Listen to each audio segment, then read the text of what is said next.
Hi ಉತ್ತರ ಕರ್ನಾಟಕ ಮಂದಿ, ನಾವು ಇವತ್ತು ಹೊಂಟಿವಿ ಜವರ್ಗಿಗೆ. ಯಾಕಂದ್ರೆ ನಮ್ಮ ದೋಸ್ತನ ಫೋನ್ ತಗೋದೈತಿ. ಫೋನ್ ತಗೋ ಖುಷಿದಾಗಿ ನಾವು ಬಂದಿವಿ. ಸೀದಾ ನಮ್ಮ ಊರ್ ಕ್ರಾಸಿಗೆ ಹೊಂಟಿವಿ. ನೋಡ್ರಿ ಎಷ್ಟು ಖುಷಿಯಾಗಿ ನಮ್ಮ ಅಣ್ಣ ಫೋನ್ ತಗೋತೀನಿ ಅನ್ನೋದ್ರಾಗ.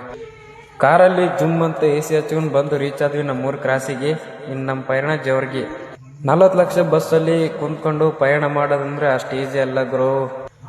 ನನಗೊಂದು ಯೋಚನೆ, ನಮ್ಮ ದೋಸ್ತಗೊಂದು ಯೋಚನೆ. ಬಸ್ಸಲ್ಲಿ ನಾವು ಬಂದು ರೀಚ್ ಆದ್ವಿ ಜವರ್ಗಿಗೆ.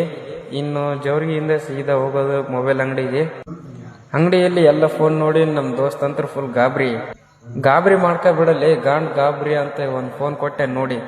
ಫೈನಲಿ ನಮ್ಮ ಕರಿಯ ಬಾಕ್ಸ್ ಅಂತೂ ಓಪನ್ ಮಾಡೇ ಬಿಟ್ಟ ನೋಡಿ. ಫೋನ್ ತೊಗೊಂಡಾದ್ಮೇಲೆ ನಮ್ಮ ದೋಸ್ತ್ ಅಂದ ಬರ್ರಿ ನಾಷ್ಟ ಮಾಡಮಂತ. ನಾನಂದೆ ಮೊದಲು ನೀನು ಫೋನ್ ತೋರಿಸು ಕರಿಯ ಅಂತ. ನೋಡಿ ಫೋನ್ ಅವ್ನು ಹೆಂಗಿದೆ. ಫೋನ್ ತೋರಿಸಿದ್ ಸಾಕು ಕರಿಯ, ಜೋಬಲ್ಲಿ ಇಟ್ಕೋ, ಊರಿಗೆ ನಡಿ. ಮತ್ತೆ 40 ಲಕ್ಷ ಬಸ್ಸಲ್ಲಿ ಕುಂತ್ಕೊಂಡು ನಾವು ಬಂದ್ವಿ ನಮ್ಮ ಊರಿಗೆ ರೀಚ್ ಆದ ತಕ್ಷಣ ನಮ್ಮ ದೋಸ್ತ ಹೇಳ್ತಾನ ಟಾಟಾ ಬಾಯ್ ಬಾಯ್.